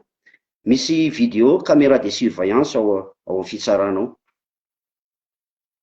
Fa ao manodidina an'io tokotany io misy moa ny efa tratra, misy tena hoe manararoatra, tena manararoatra, rabateur eto ny tiako tenenina le mpaniera, manararoatra n'le vahoaka mijorojoro eo de manova insiste de boka ny didy avoakana mpitsara, de tena maka vola aman'olona. Za zany ty hisintona ny sain'ny vahoaka hoe Ramatoa ministra moa Rankabary tamin'ny 23 janvier rentrée solennelle anay de niteny mihitsy izy hoe marina fa asan'ny avocat ozy izy ny asana conseil na fanoloran-tsaina sy ny fiarovana, fa tsy maintsy ezahana ampianarina ny olona ahalala n'ilay procédure satria ny tsy fahalalana no mitarika makany amin'ny fanaovana kolokolo matetika. De zay no antony na za moa zany ho an'ny tena araka izay takatry ny saiko sy afaka atoroko de tena ataoko hoe manoro olona maro moa mety misy manaraka ato hoe miezaka manao an'ilay hoe fanoroana araka izay tokony arahan'le olona, satria ary matetika ny olona manantona jato, misy mpitsara namana koa antony manantona efa tratrana, misy olana any milaza fa mpitsara pasteur misy olona milaza fa greffier, misy olona mavita manao didy sandoka andeha andrahonan'olona angalana vola, be da be zany zavatra zany ary nisy moa ny ady sy ny tolo-levana atao tamin'izany zavatra zany ary isaorana ny zany mpiara-mombon'antoka sisa ny antony hipetrahan'ireo resaka iny izy vidéo sy caméra de surveillance eo anivon'ny palais de justice eo anosy manodidina, ary efa mba nahitam-bokany kely izy fa mbola tsy azo lazaina hoe nahava olana zato isan-jato. De miazo zany ny solution tsotra sy mazava de telo. Voalohany manentana anareo amin'ny solombavambahoaka satria nareo ary nareo inona marimarina, tsy vitsy moa ny solombavambahoaka ihany koa anisany misolo vava ny vahoaka mifidy azy amin'ny resaka tsy fetezany zava-misy eo anivon'ny fitsarana,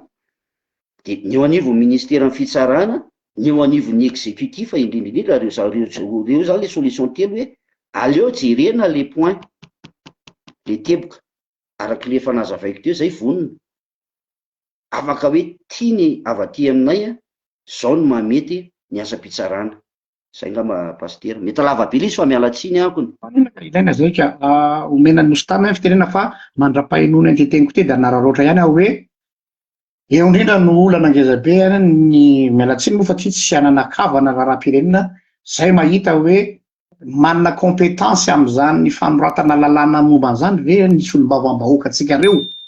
izay tsy manana ny minimum na connaissance na lalàna akory ny zavatra lazainao eto nefa ny monsieur le président dia tena teknika. Donc zany fanontaniana mipetraka hoe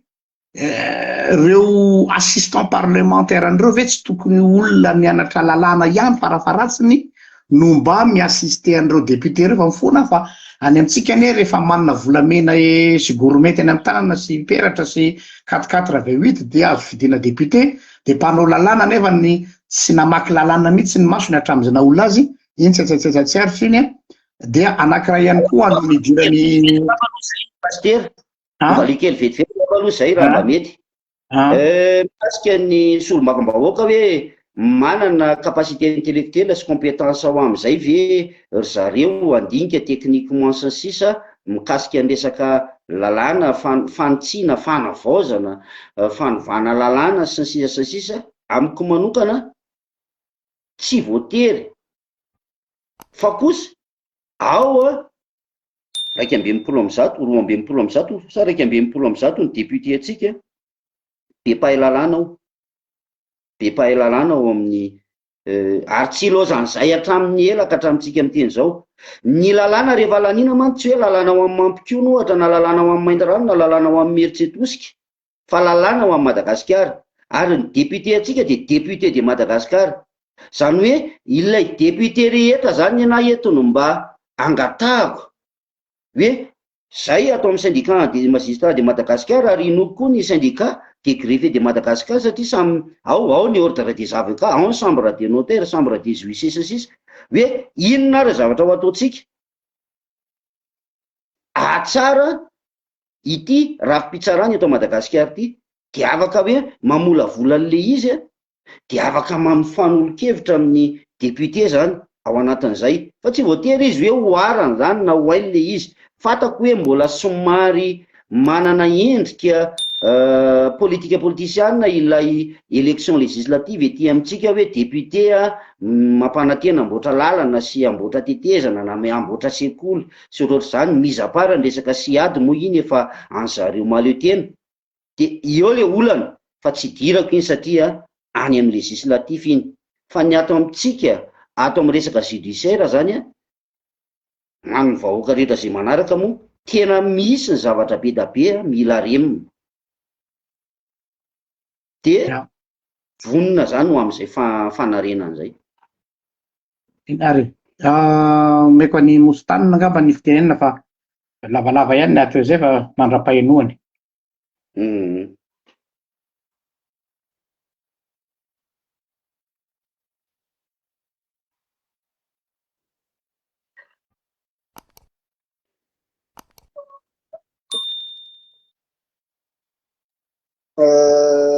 Tonga de iresaka misy moa de nisy fotoana nisy zavatra tsy voavaly ihany ny fanotaninako teo aloha satria niraisiko le exemple hoe aiza ho aiza ny syndicat ny magistrat satria raha nandray exemple hoe États-Unis ny Trump manao ny ataony hatramin'ny hoe manao resaka taxe miompapany taxe douanière reo ny cour suprême en États-Unis nanao rappel à l'ordre ny Trump de misy limite ihany zany Trump, fa ny ao amintsika sy nitenenitsika teo hoe ny syndicat ny magistrat zay andraindray any vahoaka am'izao satria ankoatran'le force de l'ordre de faharoa ny fitsarana. Raha ohatra ka todika amin'ny raharaham-pirenentsika manana ambara ve amresaka honnêteté intellectuelle zany kodirana am'izay hoe enao ihany président nyteny hoe ao anatin'ny misy coup d'état fa tsy intérim de nefa androany misy décision be de be mandeha ao amin'ny firenena de ohatrany hoe mangina ihany le fitsarana tsy mamoaka hevitra satria efa tsisy anteherany intsony le vahoaka, ny miaramila tsy miteny ny fitsarana tsy miteny hitatsika moa mpanao politika miandry toerana daholo ny ankamaroany ny assemblée moa efa resanareo teo manaradreny rano fotsiny iza zany ny anteherany vahoaka androany ao amin'ny firenena. Enareo koa mbola miteny hoe misy kolikoly ao, tsy afaka tsy teny hoe tsisy kolikoly, eny marina zany tia isan'ny anatra atao a Madagasikara zay isan'ny mahafantatra ny système judiciaire a Madagasikara, fa raha tsy hoe misy volonté tsirairay indrindrandrindra ianareo manana andraikitra kely tsy mijoro mino fa tsy misy olona satsony satria izy nivete hoe ny fitsarana fotoana ataon'ny fitondrana rehetrarehetra fitaovana foana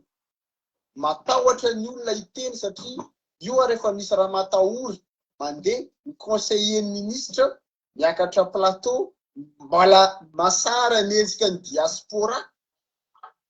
hoe efa tsy fantany hoe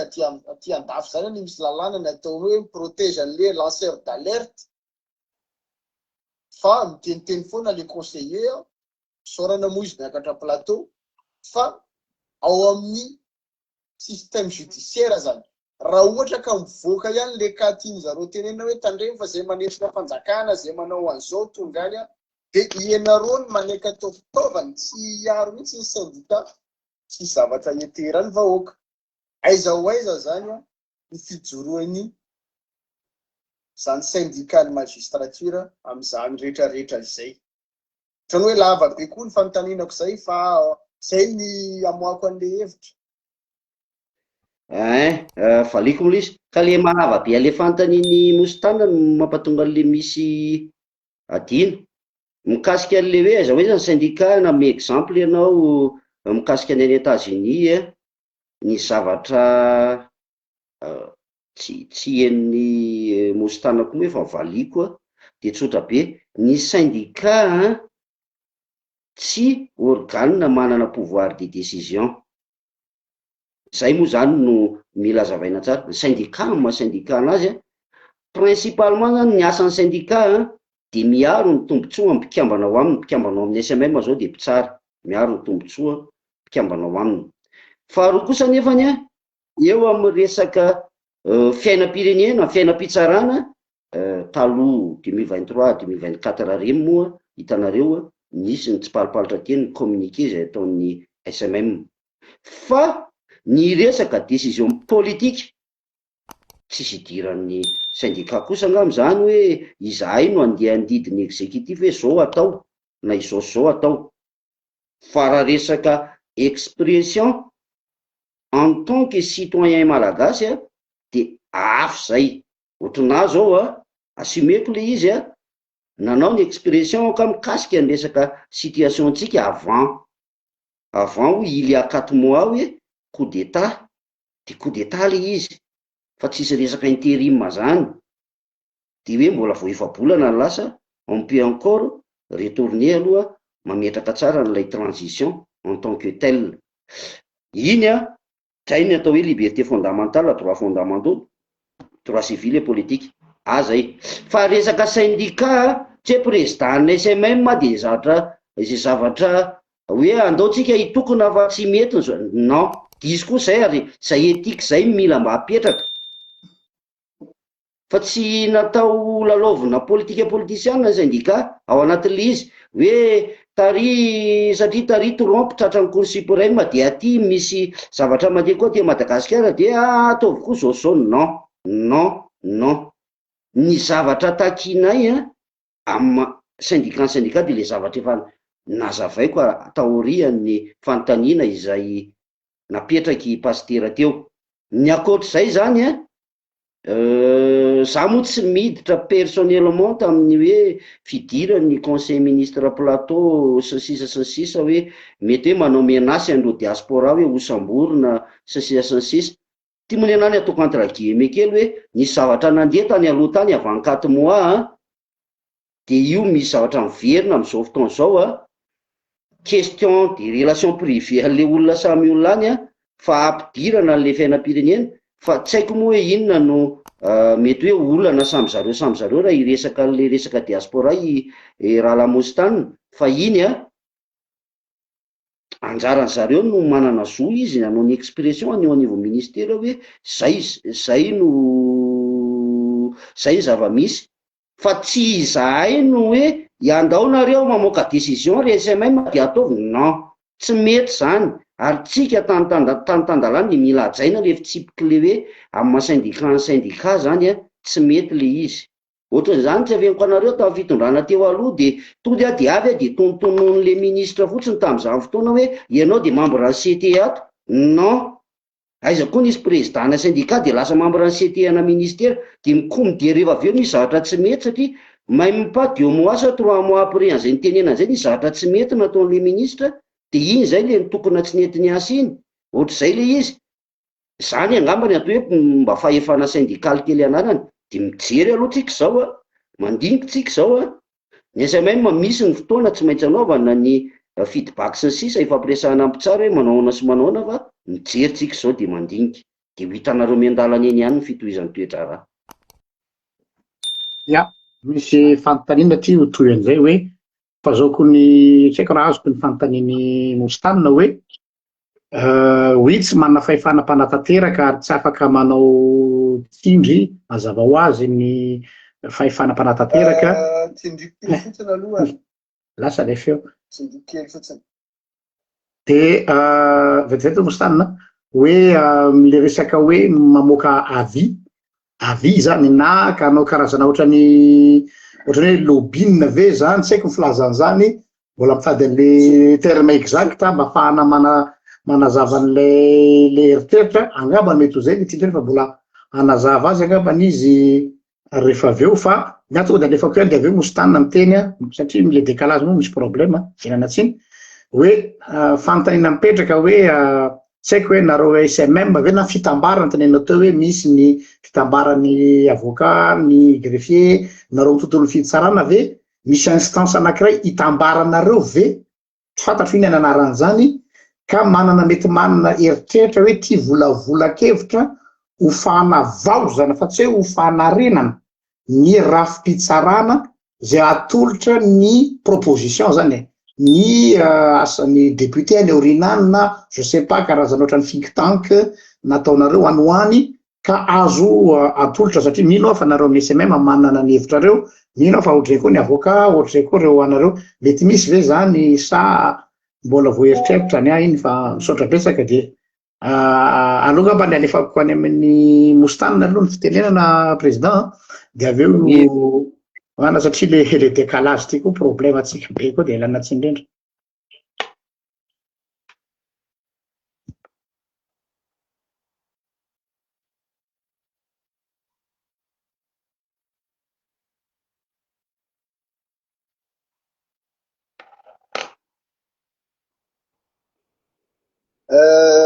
iverena kely fotsiny teo rahalambinina satria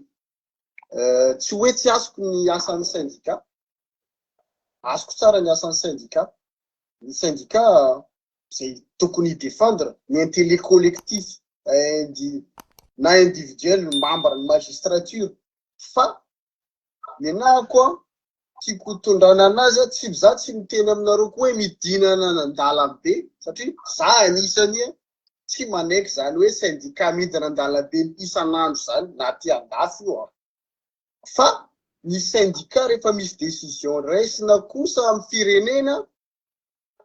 dia mikasika ny fiainany olona eo ambany fifihezana ohatra hoe ny vahoaka zany tsaraina eo aminareo matetika izy ny tenentsika teo hoe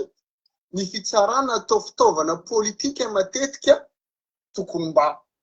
misy fotsiny hoe ny honnêteté intellectuelle ny ao anatin'ny syndicat miteny hoe mba miteny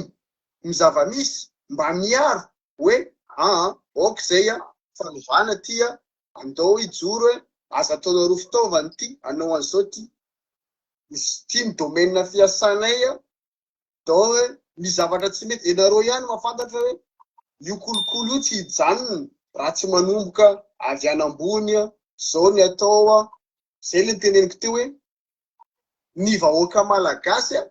mitady olona mitady balizy mitady olona ianteherany mino fa azonao ny tiako tenenina am'izany tsy miteny za hoe ny syndicat andehanao politika hibaiko any exécutif na fa raha mijery anareo amin'ny télévision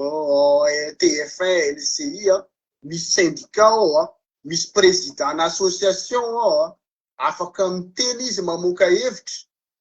tsy de ny syndicat mo miaro hoe sao de misy affectation après ny hevitry ny ray le olona iny de eo koa ohatrohatro zay zany tiako atongavana fa tsy hoe andao hidana any an-dalambe andao nareo hibaiko exécutif fa ohatrany nataonao zao hoe hitako daholo ny commentaire an'le resanao betsaka ny vahoaka faly satria ohatrany hoe nivoaka ny président ny syndicat ny teny hoe zao ny zava-misy eto amin'ny firenena ohatrany hoe ohatrany misy lumière kely zany amin'ny fiainan'ny vahoaka malagasy tsy haiko asa azonao am'izany tiako itenenina azoko le izy mostanaka azoko fa ny antefan'le tena valiteny koa anankiray ho an'ilay mpanaraka atsika aloha ray mety hiparitaka ihany arak'izay ho tratrany ihany moa ty zavatra ataonareo ty ho an'izay rehetra manaraka satria misy olona tena indraindray diso fandraisana izy mikasika an'le atao hoe SMM. De anarana ohatra kely raha lamosy ao anatin'le izy mba hanazava kely am'tiako kely mariana farany fa betsaka ihany koa ny olona manafangaro ny SMM amin'ny CSM. De mba tiako tsindriana farafarakely aloha zay hoe ny syndicat ny SMM syndicat de magistrat de Madagasikara, ny CSM institution mihitsy ny CSM anankiray Conseil supérieur de la magistrature, ny filohan'ny repoblika no filohan'izy io ministra ny filoha lefitra, misy eo ampikambana 220 eo ao. Ireo no mizere ny carrière de magistrat zay tsisy hitsabatsabahany ny SMM. Raha misy zavatra hitsabahany ny SMM angambany tsy hitsabahany, fa andraikitra tandrifo an'ny SMM moa zay hoe misy mpitsara miakatra conseil de discipline de ny SMM manana droit miaro an'le mpitsara devan'io CSM io. Zay angamba ny liay mety misy ao anatiny. Misy koa ny fiaraha-miasa any anatin'ny fanatsarana ny tontolo fitsarana de miara-miasa ny syndicat. Lizany tena marina zay mpitsara daholo ihany ao anatiny, fa naparitaritaka ny tandrifina andraikitra samy manany azy. Fa zavatra ray afaka anatsarana zavatra rehefa mipetraka ny fanajana ny fahaleovantena ny fitsarana eto Madagasikara. Rehefa tsy misy tsoa moa zany lay atao hoe fitsabatsabahany eo anivon'ny mpanatanteraka na mpanao lalàna any amin'ny fitsarana, izay ny irariana, de irariana hoe ho tanteraka zany angamba azotsika atao tsara ny anany tena fa tena hoe milamina lay fitsarana malagasy. Ya, lavalava ihany zay fotoanantsika zay satria moa ny eto foana fa tsy nizovina ihany koa ny megany olona. De arak'ilay teniko teo zay président hoe mandeha moa zao ny hoe concertation, hoe consultation, hoe fifampidiniany, mety azo eritreretina ve ny isian'izany karazana ohatrany forum national ho anareo eo amin'ny tontolo fitsarana ka mba ahafahan'ny vahoaka mihitsy hanome doléance ny am'izay maharary azy. Io zao tany amin'tao resaka divorce io mialatsiny mba misy olona zay lasa manan-karena tsy fidy amin'io satria tsy mahalala an'izy izy le resaka tany zany hoe tiako tenena hoe raha possible ve ny isian'izay hoe mba milancenao zay eo anivon'ireo mpiara-miasa aminao hoe karazana concertation nationale ve filazana zany anao refontin'ny resaka fitsarana mihitsy, de avy eo nareo no manome ny volavolan-kevitra makany amin'ny solombavambahoaka mba hisaraka tsara le andraikitra bien sûr. De zareo araka ny teninao hoe marina zany tsy atao anaty kitapo ray moa ny olona rehetra hoe mety misy olona ao mpahay lalàna de izy no hitarika an'izy, fa mba miainga avy aty amin'ny fototra zany hoe le vahoaka marary mitondra fitarainany eo aminareo, nareo moa malala an'izy koa, de nareo indray avy eo no mamolavola hoe maninona moa raha foanany ty instance ty fa misy eo zao nisy tena lourdeur administratif zay tena mamparary ny foko mihitsy rehefa makao anosy misy le mpiara-miasa aminareo hoe hoeto any porte zao tongany tsy mila mily fa any porte zao, de olona efa antitra reny mpianakaviana efa tena zoky olona be misy miakapokapoka amin'ny tany maty mosary reraka nona mamely daholo zay mamely ny aty ambany fara mandrapatonga ny ambony de farany le olona tsy sa mamonjy fitsarana zany satria zay tongany azo izy de hoary ka eo zany hoe mba azo hoe miangamba mety nofinofo fa alefako eo an'le izy hoe manaroatra fisinareo ray aman-dreny ataoko hoe ray aman-dreny nareo satria mahalala ny lalàna azo eritreretina ve zany revigandrako zany amin'ny instance rehetrarehetra eo anivon'ny fitsarana. Aty amin'ny fara angamba pasteur ndraisiko le to de valiko pour être franc et direct aloha zany hoe tena ampahitsina ny tenenako an'ity hoe misy fotoana tena kivy raha zay aty fivorivoriana colloque mba anatian'izay ny fanatanterahana tsy tena hoe efa lasa paradisy Madagasikara na teo amin'ny tontolo fananantany io na teo amin'ny tontolo fitsarana zany anisany mba nandray andraikitra mavitsy. Teo anivon'ny tontolo ny ady amin'ny kolokolotsika moa misy famatsim-bolan'ny PNUD izay raha tsy diso resaka stratégie nationale de la lutte contre la corruption nanantsika ny 2020-2025 zany à l'allure de 5 ans, de nandeha indray zao teo ny 2025-2030. Ny fitsarana moa zany manana vision an'le stratégie nationale 2025, 2035 dans 10 ans. Fa ny tena manahirana amin'izy impeccable be daholo ny théoriquement zavatra voasoratra anatin'ireny ilay document zany, le document stratégique iny. Fa fanantanterahana an'io pasitera zava-dehibe io zany mialatsiny am'le fomba fiteny raha vao lasa vorivory pour rien foana zany le zavatra toeto Madagasikara tsy ao amin'ny sehatra fitsarana iny de eto foana tsika. Fa hoe misy zavatra pragmatika hoe afaka atao, ohatra le niteny eniko hoe ovay le code de procédure civile, code de procédure pénale, ny code foncier, fa reny mampitarazo kararay eny fitsarana, rehefa miova io manarak'izay mpitsara de tanterahana araky ny tokony ho izy. Zavatra ohatr'izany zany to de pragmatika, ohatra teny kely fotsiny hoe maninona raha to de tsy asiana resaka appel intsony, ohatra tsy voatery zany, fa to de any amin'ny cassation ohatra ny ady anankiray. Maninona ohatra resaka divorce, maninona le divorce raha alefa amin'izay le hoe rehefa hisaraka le olona de aleo misaraka any. Fa avy eo le izy hoe le mpitsara mahazo loza lazaina hoe kolokolo sy ny sisa, le izy nge le olona mila mandalo an'le atao hoe procédure de conciliation hoe paikady ny fampihavanany, fa tsy hoe te hisaraka ary fitsarana de mirirariry eo de tsy maintsy miatrika mpitsara mpampanao fihavanana le olona de le ray tsy mety mipoitra mihitsy, atao daholo ny procédure, manao an'iny procédure iny nefany mensuel hoe ao anaty mety any anatin'ny 9 volana 10 volana zay vao vita le hoe tsy ho avy mihitsy le olona, zay vao mety misy décision raisiny PV de carence sy ny sisa. Zavatra ohatra zany izy pasteur de zany mampatonga ny olona miteny am'le resaka hoe kolokolo ao anatin'ny fitsarana. Fa ny zavatra tsotra ny ahy zany sady conseil omeko na ny eo anivon'ny exécutif na ny eo anivon'ny ministera fitsarana de tsotra be. Mino fa voatazona anaty birao daholo reny documentation nanaovana colloque, atelier sy ny sisa, misy inona izy, misy document reny mipetraka ho an'ny fanjakana malagasy reny ranga tanterahana avy hatrany. Tsy zavatra ratsy ao anatin'ireny, ny tena mba atao anatin'izy izy nahita le zao zany de zao zany de zao zany. Fa itsika zany anao forum, zay nge pasteur nisy taona efa nanao symposium efa nanao colloque national foncier teny Ivato eny MCC Ivato tena hoe volam-panjakana lany tamin'izany volam-bahoaka, fa ny any zay izy le fanatanterahana tsisy. Tsika zao be da be zao resaka aditany, tsika be da be ny olona memenina amin'ny resaka prescription acquisitive suspendu miato. I ministre fananantany ve sy ministre fitsarana tsy haiko rehefa nisy taona ve izy efa nanambara hoe levé ve le notina suspension sa mbola tsy levé. Ny olona misy miteny hoe efa tokony efa levé le izy sasisa. Zavatra ohatra zany le hoe lente et lourde na hoe mitarazoka sy mavesatra. De ao anatin'ireny fotoan'ireny nefa pasteur teneniko anao, misy olona nge mavita mi-inventer pièce fausse.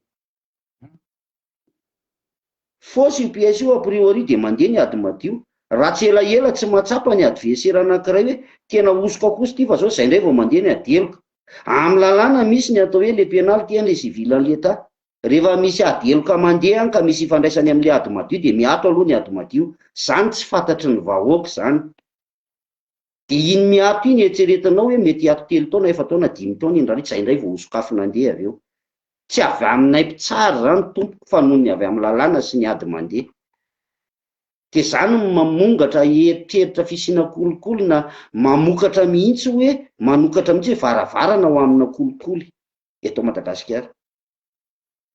Zay zany izy amin'ny ankapobeny. Mahita kely hitsaingoka kely any pasteur hoe solution omena fa blabla be sy ny sisa, adevitra moa sy debanina ataontsika teto, de amafisiko le solution teo hoe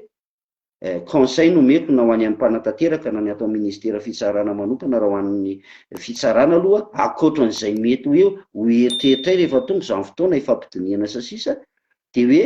efa be da be ny document solution amin'ny fitsarana. Tsisy mampiasa.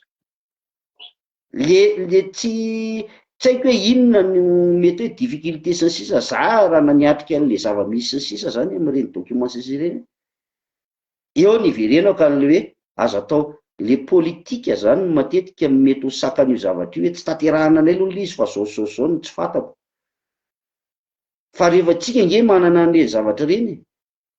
de maninona no tsy ampiasaina le izy, hiandry inona tsika. Reny ara famatsim-bola tsy haiko zao reny hoe averina ve re sa tsy averina sa mety to zava-ben'ny malagasy tahaka ny telefirika sy ny sisa ve reny tsy fantatra de mijaly le vahoaka. De zay zany no solution omeko hoe be da be ny dingany efa natao tanaty koloka tele sy ny sisa sy ny sisa de misy restitution foana reny de misy résolution de reny no tokony alaina tsirairay, tsy ilaina intsony angamba le ivorivory lava satria de tanterahana le izy. D'accord. Ka amarana antsika dia misy fangatahana ny aty fangatahanay manokana. Zay moa solo tena vahoaka eto, zay tsy manana titre manokana. Bon, ao ny fikambanana hoe gardien de la révolution, fanorenana miabo. Tsy hainao rery fa hatrany amin'ny toeram-panomanana université lasa cimetière de projet de thèse sy projet de loi zany ministère. Ministère de recherche, ministère de l'éducation supérieure, ministère de la justice. Tena marina misy tena tsika champion du monde amin'ny fanaovana atrikasa ary tian'ny olona misy fa mialatsiny hoe tena hoe arosina volam-panjakana misy vola be eo per diem per noctem et compagnie sy ny sisa ka zay mba mangataka concrètement za zany tena tsotra be hoe azonay atao citoyen tsotra ve zay ngamba zao le zavatra tsy misy ny mandeha miconsulter anareo syndicat tsirairay avy reo manana an'ireo raky tsoratra ny am'ireo lalàna matory ananaty arsivam-panjakanareo mba ho fongarinay sy ampatsahivonay ny mpanatanteraka ny ministra rehetrarehetra zany hoe sy ny député hoe ahoana fa nisy fanapa-kevitra fanoraisina tamin'izao daty momba an'izao nefa ny micré azony atao foana ny zay eto zao de efa vonona mihitsy ny anao karazana ohatrany mpitondra teny na kabily sofina ny olona ara asa nanay fa sacerdoce ty mety ve zany satria salaminay zao sao tsy mahalala zany tenenao zany hoe efa misy zavatra be dehibe fa ao fa mila foazana fotsiny dia rehefa arak'izay anjaranay citoyen ngamba afaka manao zay ve zahay mba ahafahanao manao lakilosy ny mpitondra fa tsy hoe anenjika fotsiny ny olona hoe gros poisson sy sisa nefa ny lalàna ho an'ny vahoaka tsy mahakasika ny vahoaka ray manontolo tsy kitihana fa lasa populisme politika no atao anatin'le fitsarana fa tsy ilay raharaha makarary ny olona andavanandro hoe divorce ampanana tany sy ny sisa sy ny sisa zay zany mba ohatrany hoe mba fanontaniana hoe azo atao ve zany sa hoe tsy manana droit manontany an'izany zay citoyen any aminareo fikambana be ny mpitsara zay ngamba ny fanontaniako farany de rehefa vita ny aty de omeko any Mositana koa ny teny famaranana rehefa amarina i président ya. Oui pasteur, raha ny amiko manokana moa zany iresaka zao tsika le hoe colloque national français zavatra tsy takonana fiainana nge zany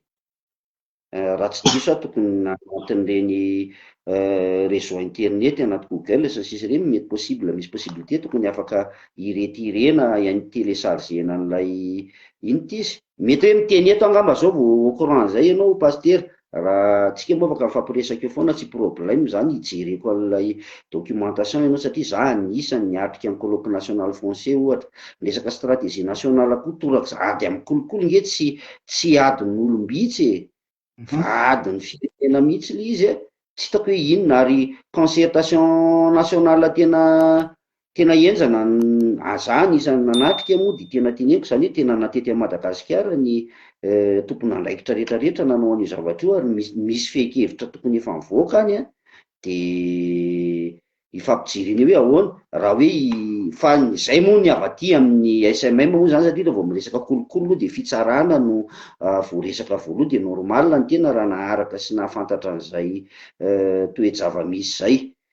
de zay ngamba no afaka avaloko amin'ny pasteur an'izay.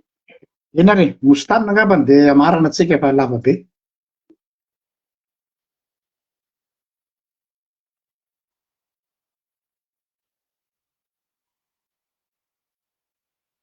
Ankeny tsika fa taraiky.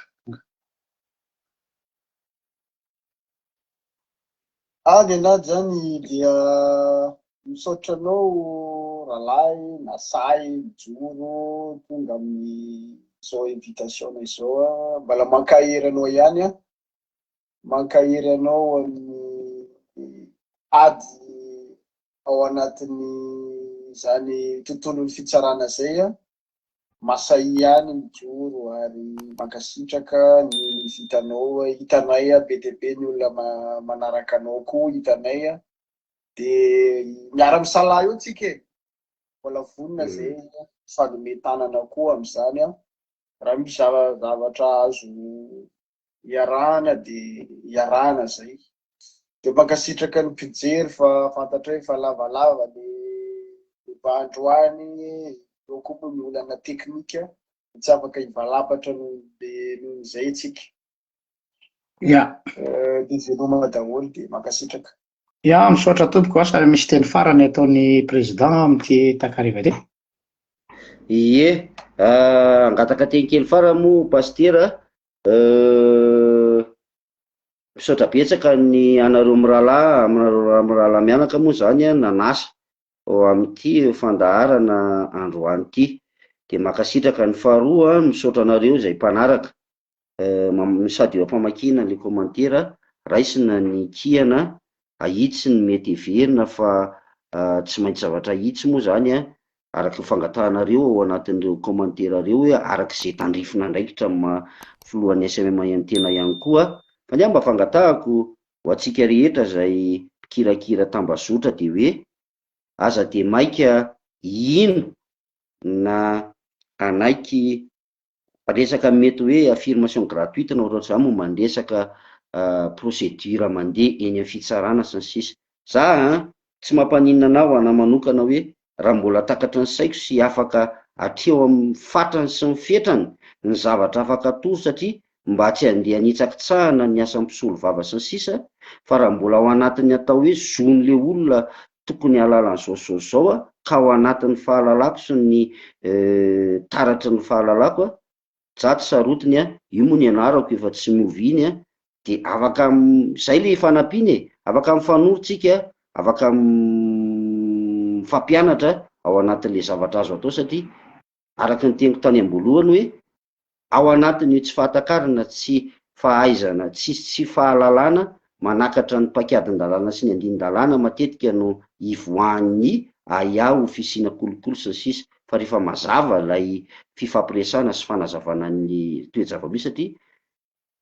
dia rehefa mazava zay de minso matoko fa hoe efa singa anankiray mba entina ho any amin'ny fifampahaizana miaino zany amin'ity tontolo sy ny sehatra ny fitsarany ity de mbola mamerina sy ny fankasitrahana ho antsika rehetrarehetra samy io tahin'Andriamanitra daholo tompoko. Misaotra président ny ty takariva ty satria tsara fantatrareo moa fa izy de mbola teny an-tsahy izy teo nisy avandram-beo ny tany Ameritsatosika tany tsy nanahona ny fambolena fa ino fa mba afaka mba nanao zay na fa de zany hoe tena atao anatin'ny asa mandraraha izy no miazakazaka namonjy antsika eto ka isorana azy be dia be ny fandavatenany amin'ity alina ity ifonana be dia be amintsika mpanaraka ny pejy ny olana ara-teknika satria indraindray moa mety ny teknôlôjia indraindray tsy mety fa tsy folaka le izy fa raiso amin'le mipanahy eo izay vitatsika tandroany dia mirary soanao vita soa amin'ny andraikitra misaotra betsaka amin'ny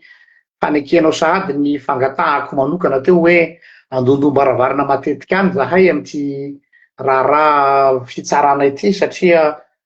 anisan'ny andraikitra ny raisinay anivon'ny vahoaka zay hiady ho an'ny vahoaka dia ampianatra satria matoa ny teny teo hoe ny olona tsy mahalala ny zoany anisan'ny antom-pisian'ny gardien de la révolution dia ny hoe gardien ny droit et liberté ny olona anatin'ny antom-pisianay zany ka atao ahoana moa no gardien raha tsy mampafantatra aloha hoe zao daholo anie ny lalàna zao daholo anie ny zoanareo hoe dia mba tsy hoararotin'ny olona araka le teny teo fa mirary soa dia misaotra ny mostanina koa iarana tsiny mostanina raha mety tsy afaka ny nirindra tsara ny tandroany fa nanao effort izy mbola nijanona teo dia manome fotoananareo amin'ny herin'ny toy zao indray amin'ny ora mahazatra raha sitrapon'Andriamanitra mety misy vahiny hafa indray tsy ampozina ho hitantsika io arakaraky ny toe-draha-pirenena zany. Misaotra betsaka président. Makasitraka atsika tsy avandra be fotsiny izy fa avandra kelikely. Eny ary eny tompoko misaotra tompoko.